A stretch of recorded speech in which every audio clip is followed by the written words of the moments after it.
Hello friends, চলে আসলাম আজকে একটা সম্পূর্ণ নিরামিষ রেসিপি তোমাদের সাথে শেয়ার করতে। তো তোমরা কেমন আছো? আশা করি তোমরা খুব ভালো আছো। আমিও কিন্তু বেশ ভালো আছি। এই নিরামিষ রেসিপিটা কিন্তু আমি ছোলার ডাল দিয়ে করেছি। তোমাদের হাতে যদি সময় থাকে তাহলে ছোলার ডালটাকে 5-6 ঘন্টার জন্য ভিজিয়ে রেখো। আর যদি সময় না থাকে তাহলে একটু গরম জলে খানিকক্ষণের জন্য ভিজিয়ে রাখলেই কিন্তু ডালটা একটু নরম হয়ে যাবে। এরপরে দেখো আমি প্রেশার কুকারের মধ্যে খানিকটা তেল দিয়ে তার মধ্যে কয়েকটা কাঁচা লঙ্কা, 2-একটা এলাচ আর একটা দারচিনি আর একটা লবঙ্গ দিয়ে তার মধ্যে ছোলার ডালটা দিয়ে আমি সেদ্ধ করে নিয়েছি। আমার হাতেও সময়টা কম ছিল, আমি কিন্তু গরম জলের মধ্যে এটা কিছুক্ষণের জন্য ভিজিয়ে রেখেছিলাম।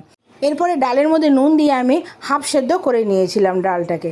এরপরে আমি দিয়ে দিয়েছিলাম ওর মধ্যে লাউটাকে দেখতেই পাচ্ছ আমি কিভাবে কেটেছি। এরপরে লাউটা দেওয়ার পরেও কিন্তু আমি একটু ভালো মতন সেদ্ধ করে নিয়েছি। প্রথমে 70%, তারপর 20% আমি সেদ্ধ করে নিয়েছি। ডালটাকে কিন্তু পুরোপুরি তোমরা গলিয়ে দেবে না।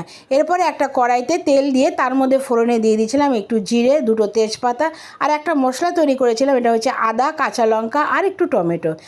মশলাটা দিয়ে দেওয়ার পরে দিয়ে দিয়েছিলাম সামান্য ধনে গুঁড়ো আর সামান্য জিরে গুঁড়ো আর সামান্য টমেটো কুচিয়ে দিয়েছিলাম। খুব একটা কিন্তু মশলা এই রেসিপিতে লাগে না। আর নিরামিষ দিনে কিন্তু আমরা খুব সমস্যায় পড়ে যাই যে কি রান্না করব। তো এই রেসিপিটা তোমরা অবশ্যই একবার রান্না করে দেখো।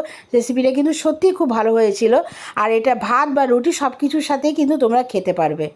তারপরে দিয়ে দিয়েছিলাম সামান্য নুন আর হলুদ। নুনটা দেওয়ার সময় কিন্তু তোমরা একটু বুঝে দিও, কারণ ডাল সেদ্ধ করার সময় কিন্তু আমরা নুনটা দিয়েছিলাম। এরপরে দিয়ে দিয়েছিলাম সামান্য রেড চিলি পাউডার। এরপরে আমি দিয়ে দিয়েছি সেদ্ধ করা লাউ আর ডালটা। ডালের মধ্যে যতটুকু জল ছিল সেটা কিন্তু আমি দিয়ে দিয়েছি। আর যদি মনে করো আরেকটু জলের প্রয়োজন আছে তোমরা আরেকটু জল এর মধ্যে দিতে পারো। তো এই ডালটা কিন্তু একটু ঘন ঘনই হবে।